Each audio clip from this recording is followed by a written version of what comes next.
Hello, everybody. Welcome back. This is Collin and Curtis in the morning. I am Curtis, and you are. Um, I think I'm still hungover from E3. That's who I am. Oh, I'm drinking a lot Collin, at, by the way. at E3. Drinking a lot of Diet A&W, drinking a lot of Yeah, that E3. yeah. Just what a great show this year. I really enjoyed it. It was a good one. We Yes. didn't go, but it was good. Yeah, we didn't go. We're just in together in the same room watching. Every what? Sure. Never mind. At the same movie theater, Yeah, exactly. Yeah, states away. yeah. So there was no. We took a week off last week. Technically, we still had that podcast. That was me, you, and Eric. Mhm. Last week, kind of just covering some of the press conferences and some highlights and low points. But we're back. That we Back in are. action. So let's start off real briefly. As we're recording this, just mere hours ago, a new flash sale showed up on the PlayStation Store. I thought we'd just really quick, any recommendations you might have for people. This is going until Monday night. Is that correct? Yes, Monday night. Yep, at 12 Pacific. Okay. So I mean, for me, just right off the bat, like I think, Zero Escape: Virtue's Last Reward right now is on sale for like $7.50. And so that's good because Zero Escape, Zero Time Dilemma, is coming out next Tuesday, which we'll have coverage of sometime next week. I'm still working on that. But that game is phenomenal. Cool. It's so good. It got snubbed because the year it came out, none of us had played it when we were doing Game of the Year stuff. Mm-hmm. Should have been Vita. That should have been a Vita game that year. Yeah. But Child of Light is another one that jumped out to me. It's like $8.99 now, Hmm. so it's a little bit cheaper. Or that's like the Ultimate Edition of it, so that probably comes with some other stuff. It's a little bit cheaper, but it's also like that's just a really really good RPG. Yeah. So what do you got? I'm gonna keep looking through, but Okay. anything jump at you? One thing just kind of jumps out really quick. Extreme Exorcism, $5.19. Okay. It's crossed by PS4 and PS3. Really good local multiplayer if you want to get a group together. That's a fun one. You have Back to the Future, the game, 30th Anniversary Edition. Okay. $7.99 on PlayStation 4. I've not played that version specifically. I'm sure it's very similar to the PS3 version, but I did enjoy.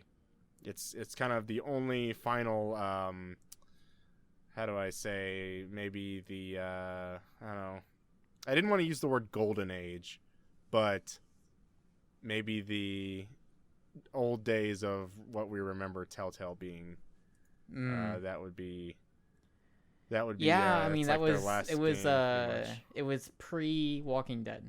Yeah, because it was. So it I'm was- pretty sure it was Back to the Future, and then it was Jurassic Park, which we all loved, and then Sure. and then went into Walking Dead. So And since Um, then we're in a post Walking Dead Telltale world yes, right now. yes, we Yeah. are. Yep. The only other thing I can kind of look at, Wolf Among Us, which is a Telltale game post Walking Dead. It's on Vita for $7.49, and I would recommend that one. I would say that might be their best Telltale offering post Walking Dead. Okay. So All right. And is that the Vita yeah, PS3? I think as what I'm looking at, I don't know, I missed it, but I think they're only the Vita versions on sale. Oh, weird. They've got other they've got like Tales from the Borderlands, they got Michonne, Game of Thrones. Those are they had the PS3 and PS4 versions on the flash sale, but I think for Wolf Among Us it's only the Vita version. I wonder how that version runs. Yeah, I wonder. That would be my major concern, especially because it's Telltale. I played Walking Dead season 1 on Vita, and it did not perform all very well. Okay, that would be the only thing I would think, but I would bring up. Is they're, historically even on consoles, their games have issues, but Yep. At the very least, so that's interesting. That's a lot of Telltale stuff. That's probably the two that I mentioned. Those are the two that jump out at me. There is Steins Gate. I have not played it, but I've heard unanimously really, really positive things about it. That's on sale right now. So I want to check that out at some point. I don't know if I'll pick it up this weekend, but that is also there. So it looks like a decent sale. Those are the kind of the things that jump out at me, though. Yeah. You do have other things like Mad Max is $16. Mm-hmm. Batman Arkham Knight's $12. Maybe not like it's a pretty good flash sale from, sometimes we see flash sales and they're not really all that great, but I think this one's it's on the better side. Yep. All right. So we got like a little bit of news. We're still, post E3, so not a whole lot. We just got three new release dates to run down. What do we got, Collin? Well, the year is 2064. The game is Read Only Memories, coming to PS4 and Vita August 16th. Melissa Hutchison, the voice of Clementine from Walking Dead, Up, Down, Down's Austin Creed, is in the game. And even Jim Sterling, the host of the Jimquisition. They're all voice actors for 2064 Read Only Memories. Okay, cool. I'm back. Colin's back. I don't know who that other guy was. Killstrain, the early access for PS Plus is July 12th. And I assume this is the full game is out July 19th? Yeah. Okay. Sounds like it. Okay. That's a weird... I feel like I still know very, very... Because I remember it was announced at PSX a couple years back. They didn't show it. Yeah. But then it was like an alpha for a while, and then it was in beta, and now I guess it's coming... I don't know. This is one of the Sony San Diego free-to-play games. Yeah, and is it free-to-play? I think it's free to play. Yeah, I think this is a free to play game. I might be completely wrong, but I think this is. Yeah, you might be right. But I feel like they just haven't talked about it ever since that first announcing it. So yeah. Anyways, and then Lost Sea. Yeah, coming to PS4 July 5th. Mm-hmm. This is published by East Asia Soft. Okay. Which you may know. Oh, from Rainbow Moon. Oh, a great game. Some would say. Yeah. Maybe not some others. Some people would say that. Yeah. So that's kind of it. It's post E3. Not a whole lot of news stuff going on. Just kind of sitting here. There's lots of games coming out, for sure. There's a lot of stuff coming, and whether it's out now or coming out next week or in the weeks ahead, like Song of the Deep, is coming pretty soon. I Am Setsuna. Yeah. Those are both games that you and I are pretty excited about, respectively. But let's just kind of move along. We're looking for a short episode this week, but we do have two kind of things we have for discussion points. The first one, Collin, I just want to briefly offer some PlayStation VR thoughts. All right. About a couple hours ago, I drove up to Best Buy, where they are having all across the country, from starting last weekend, and I think it's going to be for the next few weekends or something like that. I don't remember the exact schedule. But they're going to have it set up at various Best Buys and GameStops, showing off PlayStation VR to whoever wants to go and check it out. Mm-hmm. So this was my first opportunity to do so. Before I get into it, Collin, you've used PlayStation VR, right? No, I have not. Oh, really? The only not VR... even at PAX or anything like that? No. So even the PAX that I like, so I went to PAX Prime 2014, and they didn't even have. There was still Morpheus back then. And they didn't even have VR stuff there. And then even the two PAX Souths I've been to, they didn't have PlayStation VR at. I have tried I think I've tried DevKit 2 of Oculus. Okay. But that was just here's a world, go walk around and look around. Oh, so wasn't really I don't a know, game. because I know you had been to a few different PAXs, so I kind of figured that somewhere along the way that you had probably played with it at some point. No, I have not played PlayStation. That's why I'm interested to hear some of this. So okay, yeah. So I'll try to be as brief as I can, because I really don't. It was about 5 to 10 minutes for me, so there's not a whole lot for me to take away, especially because I did the shark demo. Okay. Like in the cage and the shark swims around, so I wasn't actually playing anything, which is what I preferred. I was like, you know what? For VR, like, I'm gonna, if I get it, I'll play everything probably. I'll try to play most of it. Yeah. But the thing that I'm most interested in is like scarier games, or something that's going to like put me in a situation where I feel like, I'm feeling that tense nature. Like, so that's why Resident Evil 7 was such a big deal. Not even, I mean, the franchise as well, and bringing it back to a different place than where 6 was, but it's also like the idea of like, yeah, horror, like a AAA horror game in VR, like just sounds right up my alley. And I figured like the shark thing could also kind of be scary-ish in a way. So I got there. I was the third person in line. One thing that really calmed my nerves a bit, I guess, is I've always been really kind of, I don't know if off-put's the right word, but like the idea of like using a headset that multiple people have used. Yeah, right? I agree. So they had like cloths and stuff. So after every single person, like the Sony rep was like wiping down the whole thing and that's good and cleaning it like between each person, which was nice. Like they took some time to like put a lot of care into setting everything up and going person by person. So again, it from the two people I saw, the first guy did Battlezone. I didn't really watch too much of it. I saw like a little bit, like he was freaking out because he like when he finished, he was like, "Oh man, I was in the tank," and he was like losing his mind. Yeah. And then his buddy did the shark thing, and then I also did that as well.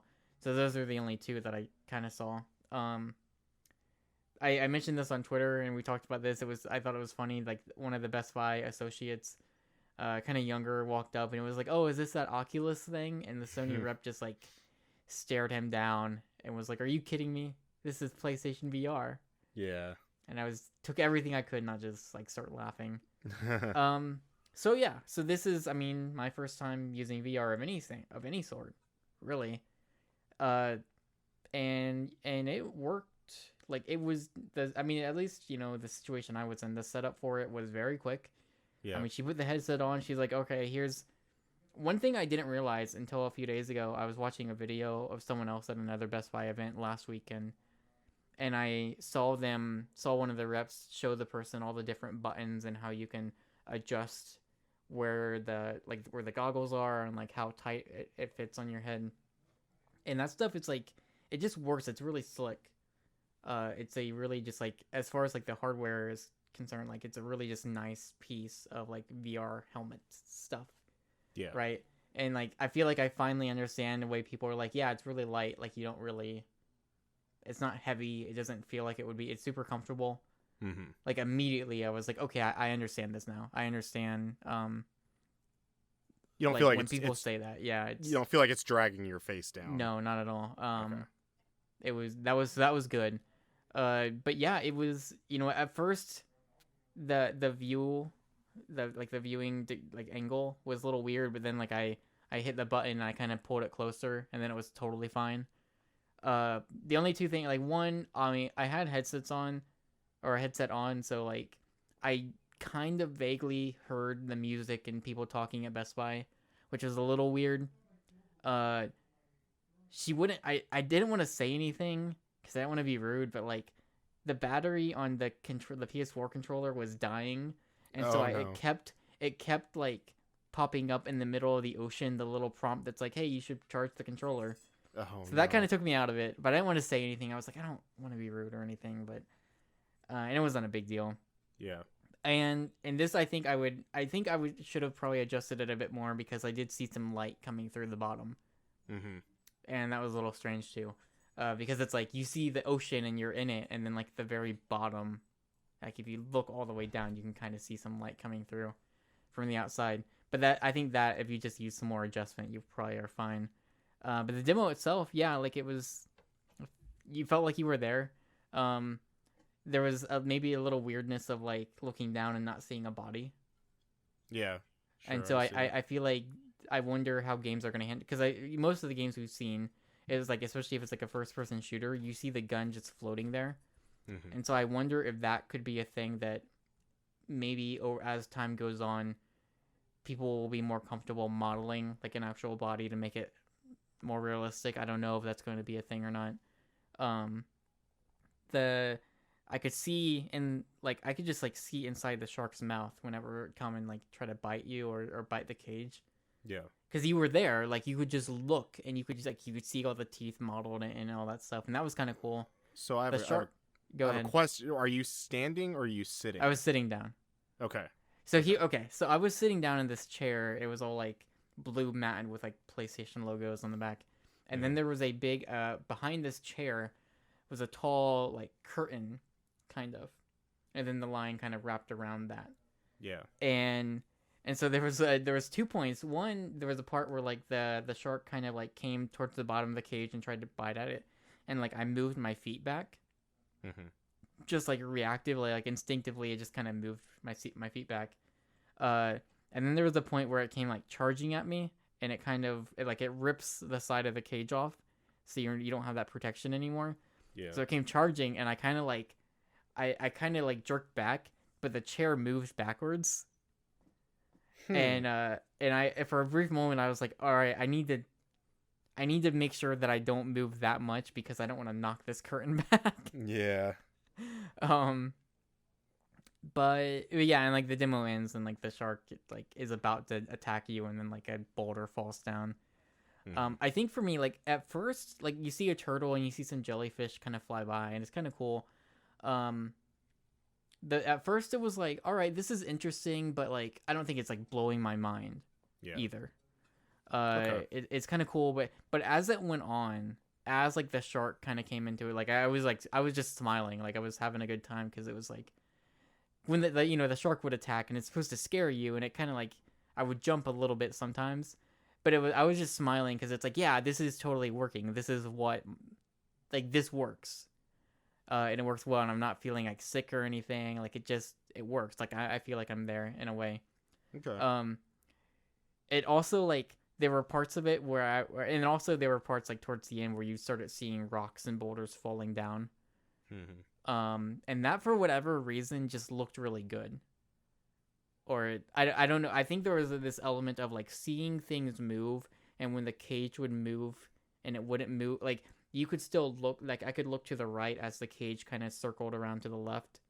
There was something about that movement that like worked really well, or like sold the kind of experience or whatever.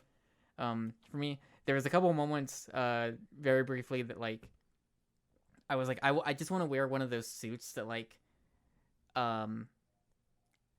it's like the things where I don't remember what they're called, but you can wear the suits that will like vibrate at different points to kind of replicate like getting hit on like on your shoulder, and like the shoulder part will like kind of jerk a little bit. I was like, I just want to like I want to like wear something like that just to like get the full experience, because and I think part of it was like I didn't have a controller in my hand, so like whenever the shark would like slam up against the cage, you didn't feel anything. Yeah. And so that's the other thing, is like I think it might help like when you're actually playing a game with a controller in hand and you feel that force feedback.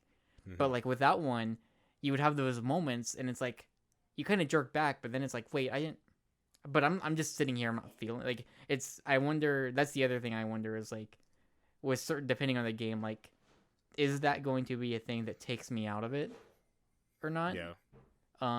But overall, like I don't really have much else to say. Like I won't say that I was blown away by it, right? Like I'm not like walking out of that Best Buy thinking, "Oh my God, this is incredible!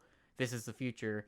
To me, it was like, "All right, like I really want one of these things. It's super cool." Very curious to see where it goes in the next year, like 1, 2 to 3 years, because like I imagine there's gonna be some really cool stuff made for it. But I'm not like, oh my God, this is the future. The other thing that I thought about, they handed you a pamphlet, and this is something you and I kind of briefly talked about a little bit, is it was about like recording, like if we wanted to do like gameplay glimpses of VR games. And I was like, oh, I wonder how that would work. Like I wonder, if it would just work the way I do it. So like they gave you a pamphlet, and it was at there too, like on the TV screen they had set up at the Best Buy. It just showed whatever I was seeing. Yeah. And even the pamphlet, it's like, oh yeah, like if people want to watch and like see what you're seeing, it's still going to be displayed on or you have the option to let it display to the TV as well. So I'm thinking, I imagine you will probably just be able to record like that. I think the only thing you and I would have to figure out is we need to, I think maybe the audio might be a problem. I don't know if the audio was going out to the, I don't think the audio was going to the TV, because you had you had a headset on. And so that's one thing that I've had a problem with in my recording setup. So I'd have to get some more cords. But I actually don't. I mean, we'll see when we get it. Like, you know, if we get these VR sets later this year, we'll see how that works out. But I actually don't think it's going to be that big of a deal. And it would be cool to like be able to like put out VR gameplay glimpses. Yeah. Like in October. Yeah, absolutely. But yeah, I mean, that's really all I got. Again, it was like a, 6, 7, maybe 8 minutes long. It was real short. And the thing I didn't have to do anything. And I mean, the line wasn't long. I probably could have gotten back in line and see if they would have let me try like an actual like game, like Eve Valkyrie or something. But I was like, I got to pick up Tokyo Mirage Sessions. I got to get back. So I wasn't too concerned about that. I mostly just wanted to try it, see if maybe I would, because like I don't have motion sickness. I've never really gotten that, but I was curious, like maybe I would get it with this. Yeah. And so like I feel confident, like okay, I'll be fine wearing this. Like I don't feel sick. It's not hurting my eyes at all. Like it works really well. I thought the actual like viewing experience of it worked. Again, other than seeing the light from the bottom, like it looked good. Like the shark looked good. The turtle looked cool. It's there was a part where the turtle like stopped in front of you and stared at you, and its mouth opened, and I thought the turtle was about to talk to me for a second. Seaman all over again. Yeah, I was gonna take a weird turn, but yeah. Other than that, yeah, like it was cool. If you check it out, I think we should revisit this and get some of your thoughts. But that's all I've got. I have a few questions. Okay. So what were, and you might have mentioned this to me off air, but what were all of the demos? So there was Battlezone.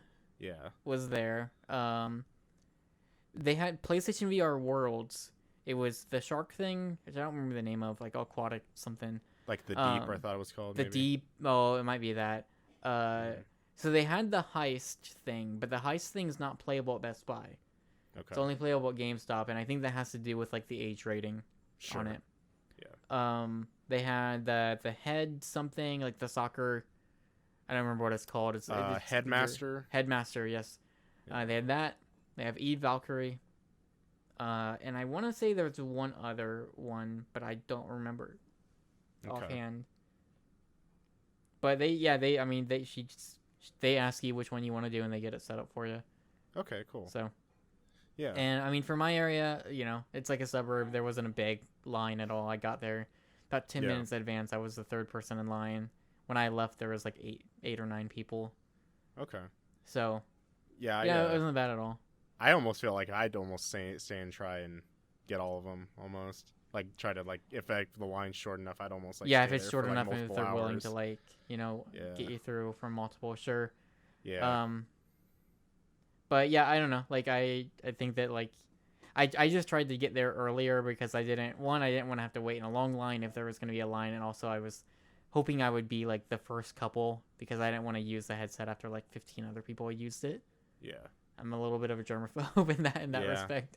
Yeah. But it seemed fine. Yeah, so it was cool. I like it a lot. I don't know if it's completely sold me on it. Like I've kind of I was sold with RE7, and then I kind of died back down. I was like, all right, I got to dial back down my hype a little bit, but I am definitely at a point where it's like, all right, this is cool, and I get it now. Yeah. So with that said, I guess let's move on to our last little topic here. Mm-hmm.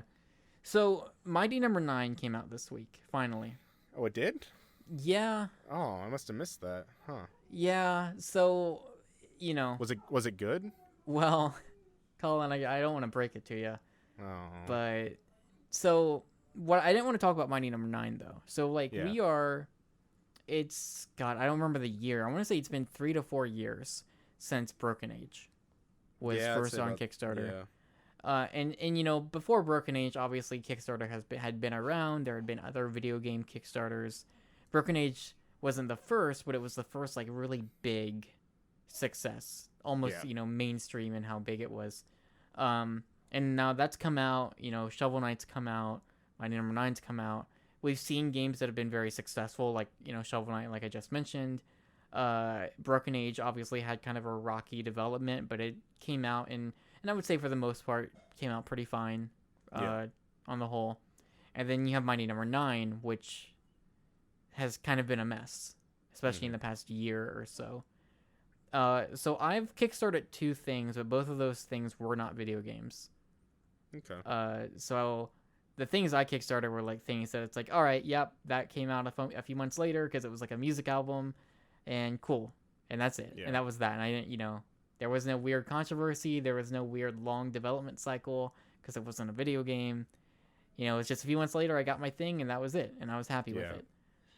Now you, on the other hand, oh man, you're gonna find this funny.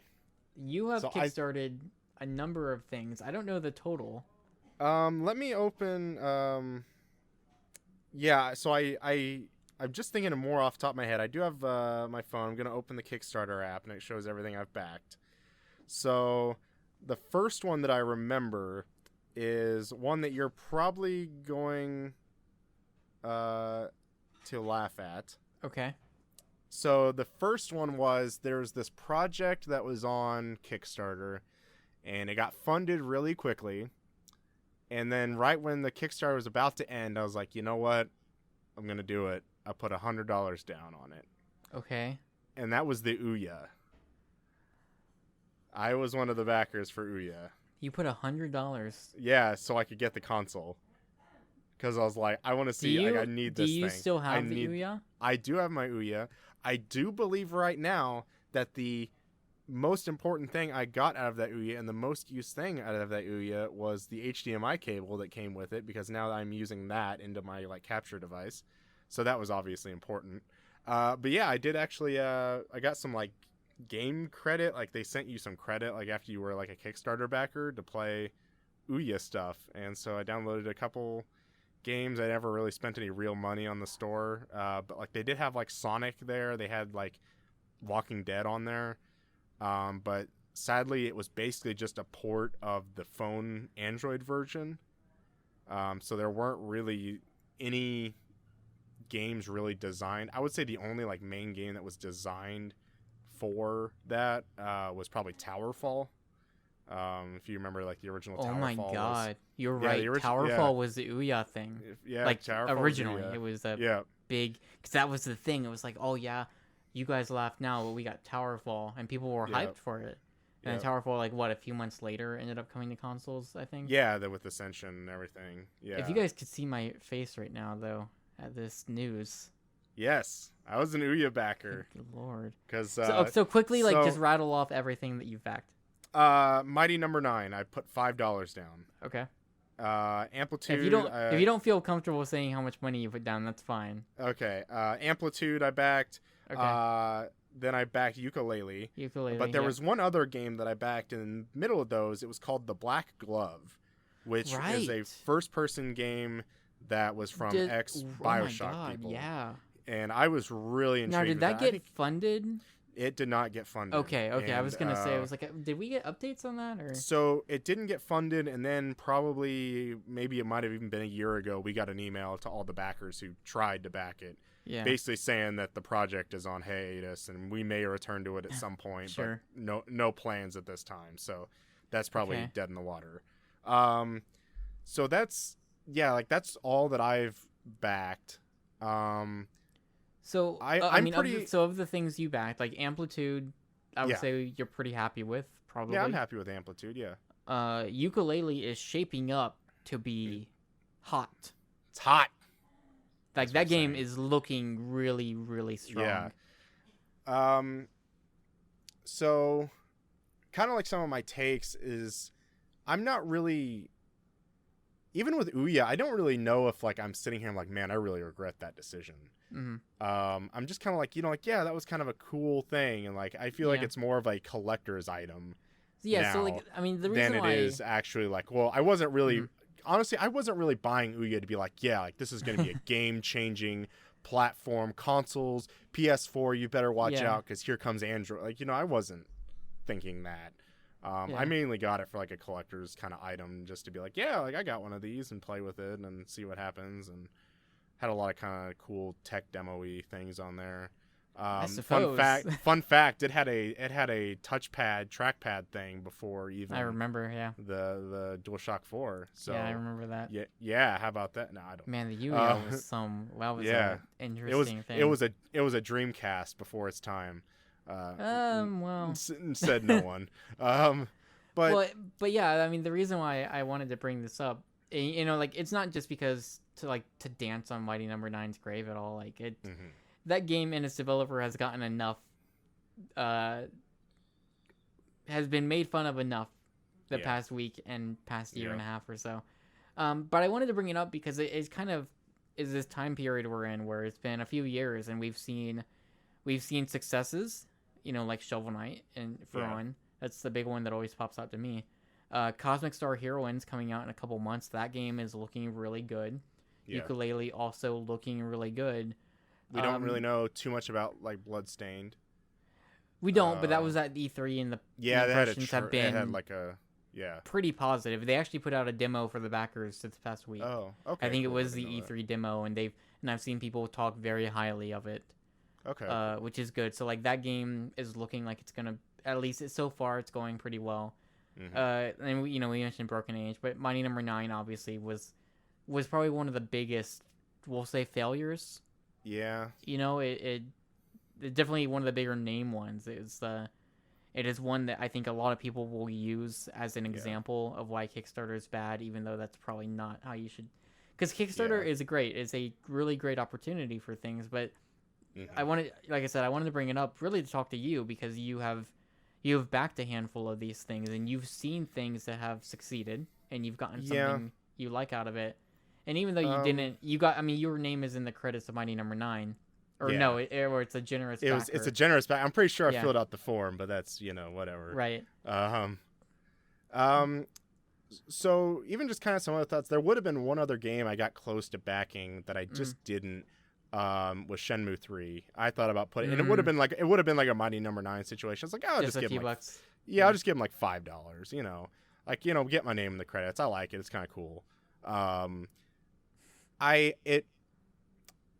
One thing I'll say is that if you get a guy that's like Keiji Inafune or like somebody that's like Harmonix or Double Fine that's like, hey, guess what? We're coming to Kickstarter and we're gonna make this game.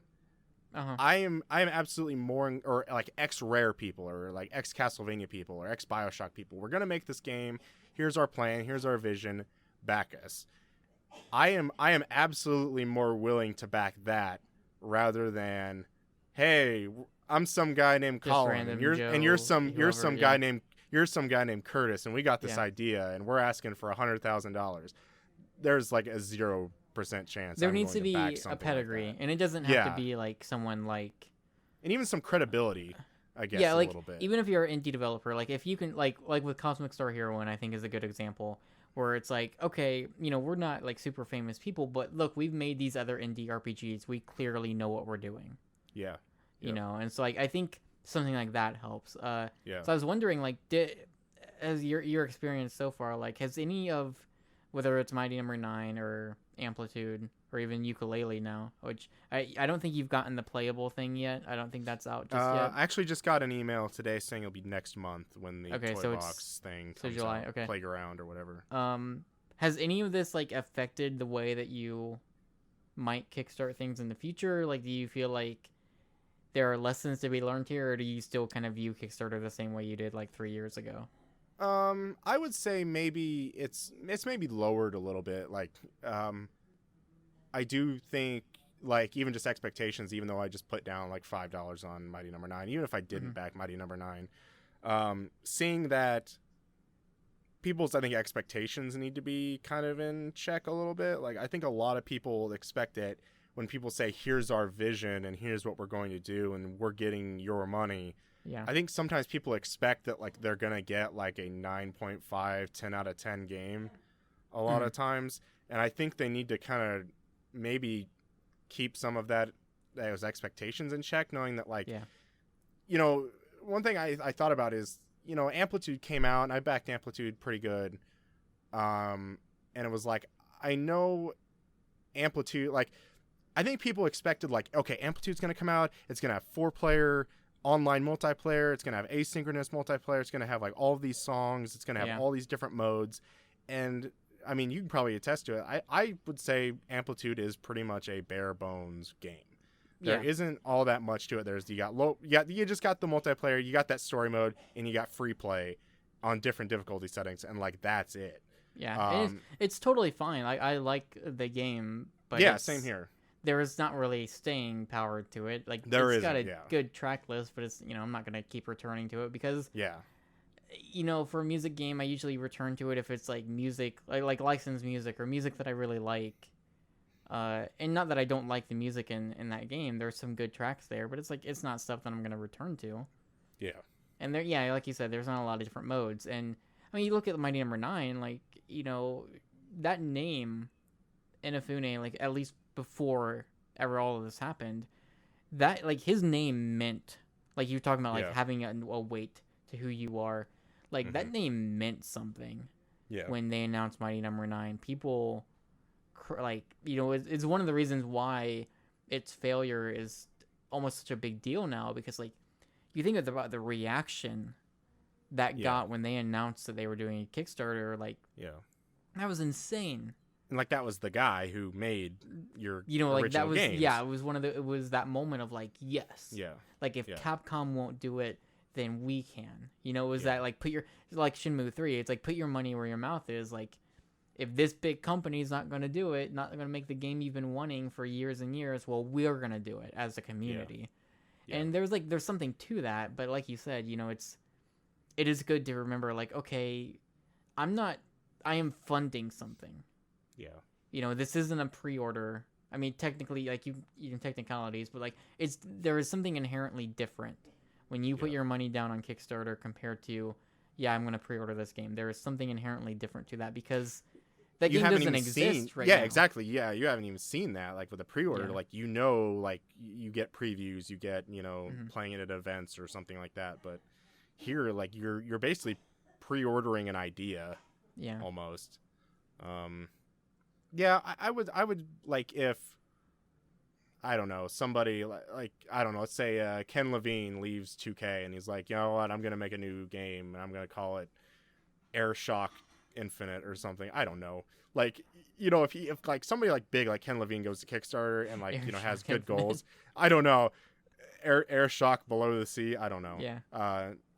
Like I would probably back that. Like if it's like somebody that's like a high pedigree that I really enjoy like their games, but if I pretty much like guarantee like there's a lot of games that we see that are like, yeah, this was a Kickstarter game, and I'm like, I have never even heard of this game. I don't know anybody attached to this game. Yeah.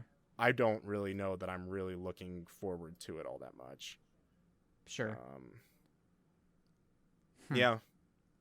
It's a conundrum. It's definitely like a conversation that is absolutely like worth having. Which I don't know. There's not really like a right or a wrong way to look at it. It's just kind of like how you feel, I guess. Like if you're willing to put your money on the line. But I do think sometimes people need to keep some of their expectations in check for some of those things. Mighty Number 9 was brought up in a conversation I was having with someone earlier this week, and that person had made the comment. It was something along the lines of like, I was talking like, oh yeah, they were doing this like post-mortem on Twitch. They were doing a Q&A, and the person responded by saying, oh, did anyone ask Inafune about how he feels stealing all this money from people? And like, I hate that's the way they put it, but I know that there are people out there who are going to think that way. Yeah. And I think that's like you were saying, it's like not just keeping your expectations in check, but like realize what you're doing also. Yeah. Yeah, that's it's for example, like one of the two things I did was a music album. It's $10. It was enough to get the CD, and that was it. It was enough to get a digital code for the CD at least. And that's all I really cared for. I was like, I like this band. If this is what you guys want to do and get away from like music labels, then sure, whatever. Yeah. I like your music. I'm sure and like the funny thing is, like I got the CD a couple months later, or not a couple months. It was however long it took, but it wasn't too long. Like, and I actually like was a little disappointed with the CD in a way. I felt like it actually wasn't as good as their other stuff. Yeah. But at the end of the day, it's like, yeah, but like I would have been bummed out even if they did it, even if they went through a label and I just bought it at the store, like, or bought it on iTunes or whatever. Like, that wouldn't have changed anything. Mm-hmm. The only thing that would have changed is I would have probably heard some samples or maybe a song or two ahead of time. Yeah. And so with Mighty Number Nine, like the whole concept of like, oh yeah, he stole all this money from him. It's like, no, that's not. I mean, that's not how that works. Well, But you stole it. If you remember Skullgirls, if you remember when they tried to add, I don't know if it was specifically Kickstarter, might have been Indiegogo. But do you remember when they tried to add a new fighter to that game? Maybe not. But basically, it was like, yeah, we want to add a couple new characters, and they talked about how much it would cost to add one character, and people flipped out. People were like, "There's no way it costs that much," you know? Yeah. And then of course they laid it out and was like, yeah, well, to hire an artist to do all this stuff, and to hire a programmer and animation and sound design. Like one thing about Kickstarter is it's introduced people to the concept of how much games actually take to make, and it's a lot of money. Yep. You know, it's an insane amount of money. I don't know if you saw, it was like, I think it was 60% of Mighty Number Nine's final pledged amount was used for the game. And it wasn't like they didn't pocket the other 40%. It was just the other 40% was like taxes, Kickstarter fees, shipping, and all the stuff for all the different award tiers. So there's a bunch of other stuff they had to take care of. And it makes you even wonder, though, even a little bit, is that I'm just kind of spitballing off the top of my head that, like, how much did Deep Silver help on the back end with that too? Oh, right. Yeah, because they were published by them.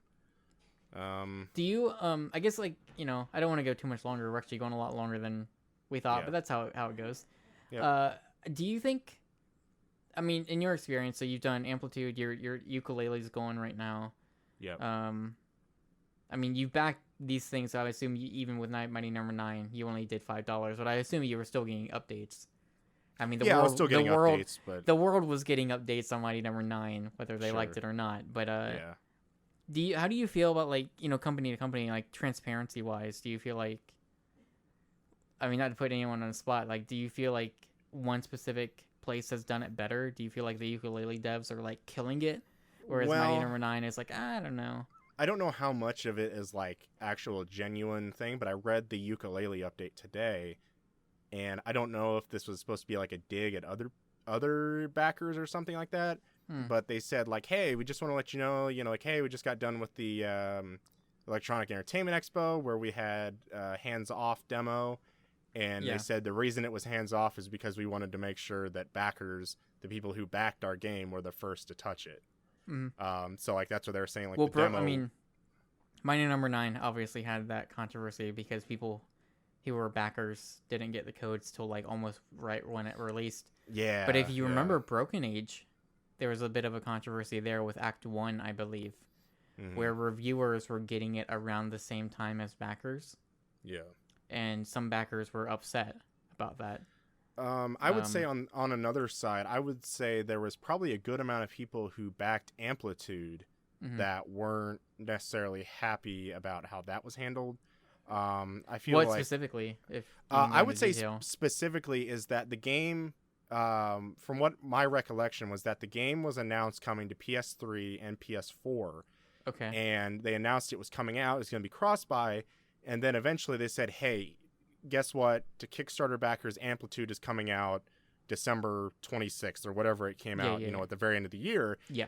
And everybody said, "Oh, great." But then they kind of clarified that, no, sorry, this is just the PlayStation 4 version. And that got a lot of people upset because the PS3 version, because people were even said, like, I backed this for the PS3 version. Sure. And it didn't come out until later. And I think there were some people upset with that. I wonder if that's... How late was the PS3 version? Was it still the same? I don't remember. Because I thought that came out, like, for everyone the same day. Was it just the Kickstarter, like, backer version that was later? Or? Yeah, no. Like, I don't think Amplitude didn't come out on PS3 until, like, a month and a half ago. Oh, you might be right. It was a long time. Okay. It was a long time because there was a long wait before it came out on PS3. Because I remember just recently downloading it on my PS3. Okay. Because then that game came out for backers in December. Right. So it was probably a good 4 months, maybe 4.5 before that game finally came to PS3, which I think there was a lot of people upset because, like, it didn't really feel like it didn't seem like they were upfront with it. Like, they didn't say, like, hey, just want to let you guys know we're prioritizing the PS4 version or something like that, and like which the makes PS4 sense. version Like you can understand why they would do that. Yeah, but it didn't really sound like they were up Was front with that terribly. So was it this thing where like they broke the news like a week ahead of time? It kind of seemed like that. It kind of seemed like that from what I remember. Because then you start to wonder, well, maybe if like maybe a few months ahead of time, you said like, hey, you know, just so you know.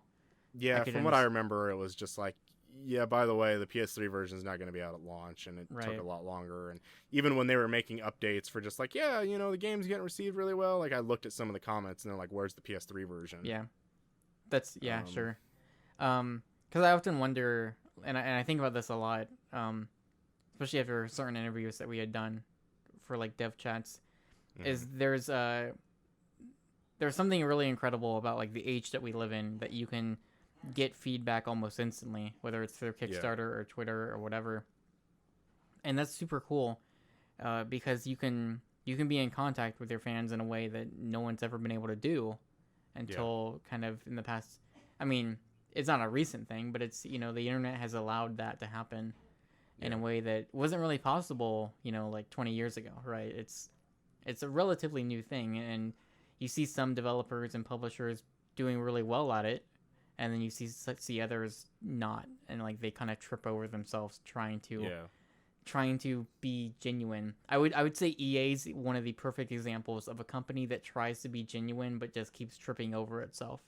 Yeah, I agree with that. And so like I often, you know, I remember, and you think about like, you know, there are sometimes it's good to take feedback to heart and to change things. And in other cases, maybe it's good to listen, but also retain your vision. I think one of the debates that's been going on, like with Nintendo localizing things, is people have been angry. It's like, yeah, but Nintendo keeps changing things, or like they're quote censoring, which I don't necessarily believe it's censorship, but it's more that people are upset that like Nintendo is changing things that I wish they wouldn't change, or like they're removing things, or they're changing the art of something. And people are upset about that. And there's that angle of like retaining your artistic vision. And I remember like with Salt and Sanctuary, it felt like it almost seemed, just talking to them, like it seemed like a lot of the community was like, please make it more like Dark Souls, whereas they had a somewhat different ideal of where they wanted to take it. And so with Kickstarter, and I think Salt and Sanctuary might have been a Kickstarter game, but with Kickstarter, like, at least for me, like I don't plan on doing a Kickstarter, but I always thought like if I ever did one, I feel like being open and being transparent would maybe be the most important thing. Oh yeah, absolutely. And so like personally, I don't really have a lot of experience with it, but I mean, you talked about Amplitude. Like, do you think like Yooka-Laylee? I mean, you mentioned like, is there any other like Ouya? Like, have there been times where you've been like, man, you guys should really be more transparent about this? Or on the opposite end of like, oh, you guys are actually like killing it right now. Like, you guys are saying all the right things. Like, it's a very frequent update system that you have going on. Yeah. I would say the Amplitude one was probably on the low end, because even the things I wanted to know would be like, I backed it at a tier that I could get the soundtrack to Amplitude on vinyl. Right. And they weren't really telling you when that was coming. Yeah. And they were like, every once in a while they'd be like, hey, fill out this survey. And then like, even like, I didn't get my Amplitude vinyl until like a few weeks ago. And like, game came out. Oh yeah. I didn't get the Amplitude vinyl until like a few weeks ago. And like the game had been out since December. And like, I got I got like a t-shirt with it too that says like I was a backer or something. But yeah, like I didn't get that until later, and I wish they would have been like more transparent, because like part of me even was like wondering, and I think some other people were too, because like I remember one time, like if I'd ever get it, I'm like, am I still on the list? Did other people get theirs? And because I remember they did like a Reddit AMA, and a lot of people were asking like, what is going on with this? Like, because I didn't get mine, did everybody else get theirs? And they're like, no, it's still coming, and we're still working on production and things like that. But on the other side, feel like they're very upfront with Yooka-Laylee. That's like, okay, here's when the game's coming out. Here's when we're expected to ship your things out. And here's like all of these each individual things. Here's when these are expected to ship. Yeah. With Amplitude, it was just like, yeah, it's coming. I guess we don't really know. They're just in production. I guess. Yeah. It's good to hear about Yooka-Laylee because like we both have been very forthright the past couple weeks. Have been like, oh my god, this is real. Like now that they're showing it, it's looking really good. Yeah. But you do wonder, like, even if you don't have specific dates or months in mind, like I think that there's something to. It's better to come out and be like, hey, God, I wanted to try my best not to reference this, but it's better to come out and be like, hey, we don't have we can't give you a specific date or even maybe even a month in certain cases, but like here's where we're at on this, or we've got people working on this thing and it's coming along, but we're not quite ready to talk about it, but we do want you to know, like, the past couple weeks we have been really working hard on that, like different elements, whether it's the game or different backer rewards or whatever, but like whether it's one update a month, 2 updates a month, an update a week, however they decide to do it, but it's better than nothing. Yeah. Right? Yeah. Oh man, you brought it up. I didn't want to, but it was there. Yeah, I gotcha. But that's kind of how I see it is I feel like there are going to be people who are upset or angry no matter what if something goes wrong. There's no avoiding that. Mm-hmm. But like your example with the vinyl thing, like, I mean, I don't know if they were keeping you up to date every month or every couple weeks, but like, even just like every 2 weeks, there's something saying, hey, we understand it's taking long and we're sorry, but like they are coming. Even just like a little reminder. And it's funny you bring up the 2-week scenario. Okay. That because I do remember early on in the Amplitude days that I'm pretty sure they mentioned something about we're going to keep you updated every 2 weeks. Yeah. And which we're like, yeah, that's cool. And then it's like 2 weeks, got our update, 2 weeks, got our update, 2 weeks, got our update. And then eventually it came down to a point where like it was like 2 months and just nothing. And like that's when people start asking questions. It's the thing, like, look, we do a podcast every week. We have discussed the fact that sometimes there's just not going to be a lot of news or a lot of things to talk about a week.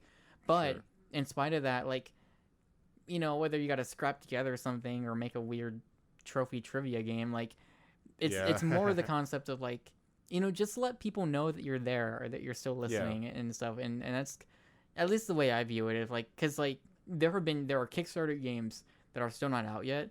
That one of which, it's called Radio the Universe, is one that pops into my head. A really, really cool looking indie game.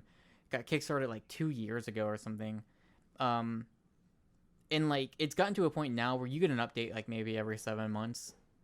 Yeah. And I believe that game's probably going to come out, and even the most recent stuff we've seen, it looks good, but it's like, I get if you don't have a lot to share, and if it's a one-person team, I get that too.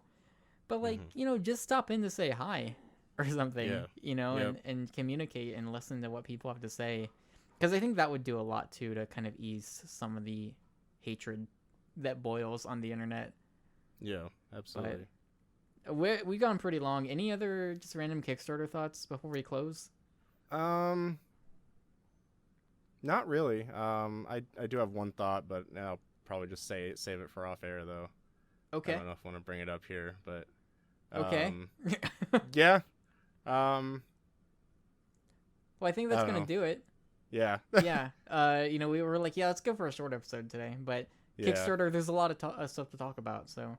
Yeah. I'm sure we'll probably revisit Kickstarter every once in a while, especially like maybe when Yooka-Laylee comes out, maybe we'll revisit and talk about that development cycle and your inside view of all the different updates and stuff and how they handled it, because everyone handles it differently, and I think that's at least fascinating to look at the way developers handle things differently. But thank you for listening as always. It's been another episode of Collin and Curtis in the Morning. We'll be back next weekend for more stuff.